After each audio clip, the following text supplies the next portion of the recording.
Apa gunanya? Nah, antara lain saya mencermati bahwa Gus Dur ini dapat dikatakan tokoh anti korupsi. Gus Dur lah yang antara lain dengan tegas menyatakan pembuktian terbaik untuk kasus korupsi. Kalau ini dijalankan, maka korupsi sebenarnya bisa dengan mudah dihilangkan dari bumi Indonesia ini. Di Jakarta Timur akan senantiasa seiring seirama dengan nilai-nilai Gus Durian. Terima kasih Pak.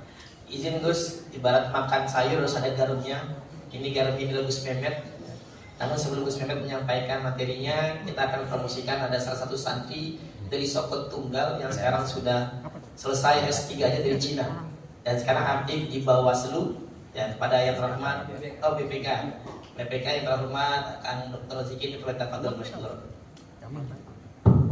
Assalamualaikum warahmatullahi wabarakatuh.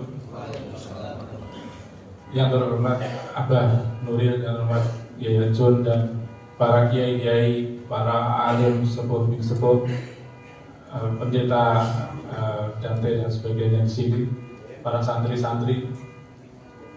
Terima kasih panitia atas kesempatannya di malam yang terhormat ini, malam memperingati Gus Dur. Maka izin mengingatkan kembali bahwa kita 15 tahun memperingati Gus Dur. Maka seharusnya ada nilai tambah. Setiap tahun kita semakin mendekati perilaku Gus Dur, contoh-contoh Gus Dur. Karena kalau diperingati terus-menerus, tapi nggak ada bekasnya, apa gunanya? Nah, antara lain saya mencermati bahwa Gus Dur ini dapat dikatakan tokoh anti korupsi. Gus Dur lah yang antara lain dengan tegas menyatakan pembuktian terbaik untuk kasus korupsi. Kalau ini dijalankan, maka korupsi sebenarnya bisa dengan mudah dihilangkan dari bumi Indonesia ini.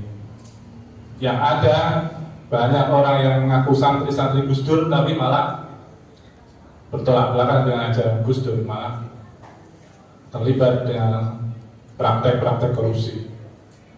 Pemilihan presiden, pemilihan pilkada dan seterusnya yang seharusnya menjadi ajang demokrasi, berpesta demokrasi, malah menjadi ajang pesta korupsi. Nah ini, kalau kita santri-santrinya Gus Dur mengaku sebagai pecinta Gus Dur, maka mari kita ikuti teladan beliau antara lain dalam anti korupsi. Teladan yang lain yang bisa kita ikuti dari Gus Dur adalah beliau ini berwawasan internasional. Dimulai dari abahnya, dari kakeknya, bahwa pendidikan pesantren itu ya wawasannya internasional. Sudah ada pelajaran bahasa Inggris di Tebu Irang dari sejak dulu ya, Pak Yaya Jun ya. Ketika pesantren-pesantren lain mengharapkan bahasa asing, bahasa Inggris sudah diajarkan. Pelajaran-pelajaran umum sudah diajarkan. Nah ini kalau kita meneladani Gus Dur, maka kita teladani bahwa santri ini harus berwawasan internasional. Tadi dikatakan ada Gus Dur bisa menguasai 15 bahasa. Nah kita sudah berapa? Gus Dur menguasai diplomasi internasional, menguasai geopolitik, menguasai pertahanan, menguasai banyak ilmu barat, ilmu timur, semua beliau kuasai. Nah santrinya jangan hanya baca kitab saja, mari kita kuasai juga bahwa Gus Dur lah antara lain yang mengubah pandangan internasional bahwa ternyata Islam itu moderat. Orang menyangka pasca WTC, tragedi WTC, Islam itu menyeramkan. Tapi ketika melihat Gus Dur, kiai bisa jadi presiden, ternyata banyak ketawanya, ternyata humanis, ternyata mudah bergaul dengan semua pihak. Maka disitulah orang antara lain menjadi tahu bahwa Islam tidak semenakutkan yang orang-orang sangka. Dan mari kita jadi meneladani Gus Dur ini, bahwa kalau kita santri yang Gus Dur, maka kita juga harus menampilkan bahwa santri berwawasan nasional, santri yang moderat, santri yang humanis, dan lain-lain yang sesuai yang Gus Dur ajarkan. Kemudian bahwa Gus Dur ini berani, maka santri-santrinya juga harus berani. Beliau berani mengkritik penguasa yang zalim.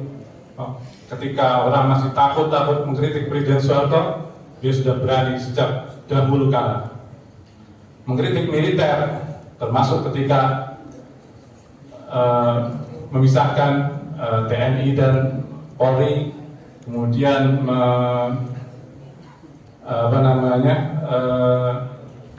Menteri Pertahanan yang biasanya dari militer beliau ganti dengan sipil karena beliau menganut supremasi sipil.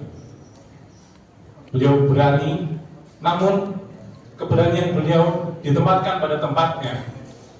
Ketika beliau harus humanis, maka beliau akan humanis. Bertemu saudara-saudaranya Papua yang sedang bergejolak, malah beliau mengadakan dialog. Dengan Aceh beliau mengadakan dialog dan seterusnya. Jadi beliau tahu kapan harus berani, kapan harus lemah lembut. Itu yang mungkin bisa kita teladani antara lain dari beliau. Semakin banyak kita memperingati haul, maka seharusnya semakin kita mirip dengan teladan-teladan beliau. Kurang lebih itu karena sudah malam. Wallahul muwaffiq. Wassalamualaikum warahmatullahi wabarakatuh.